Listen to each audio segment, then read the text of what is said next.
May nagsabi na ba sa'yo ng mga katagang, wala, hindi mo kaya, wala kang mararating, hanggang dyan ka na lang.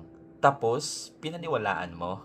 Yun tuloy, parang minsan yun na rin ang boses na tumatakbo sa isip mo. Pag-usapan natin yan.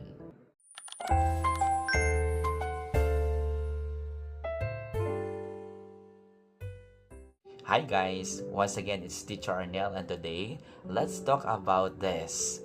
God has the final say. Sa buhay natin, maraming voices ang naririnig natin. Voice ng ibang tao, voice ng failures natin, voice ng fear at doubt. At minsan, paulit-ulit natin itong naririnig hanggang sa paniwalaan na natin. Hindi ko kaya. Hanggang dito na lang ako. My dear friend, gusto kong ipaalala sa'yo, hindi iyon yung final word sa buhay mo. Alam mo ba ang sabi sa Isaiah chapter 55 verses 8 to 9? For my thoughts are higher than your thoughts, neither are your ways my ways, declares the Lord.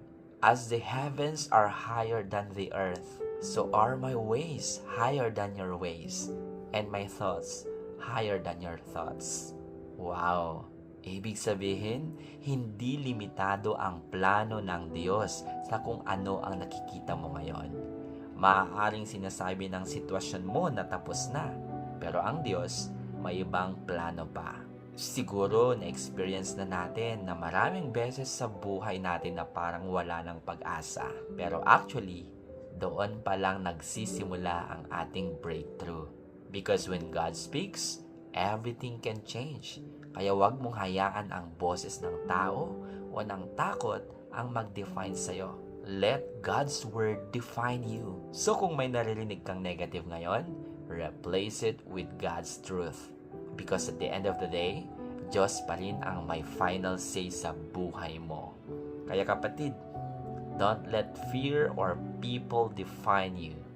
God has the final say.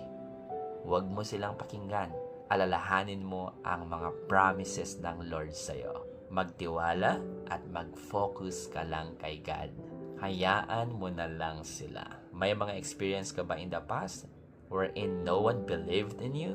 Yung binababa ka nila? Dinadown ka nila? Wala silang believe sa'yo? Oh, come on. Don't get affected.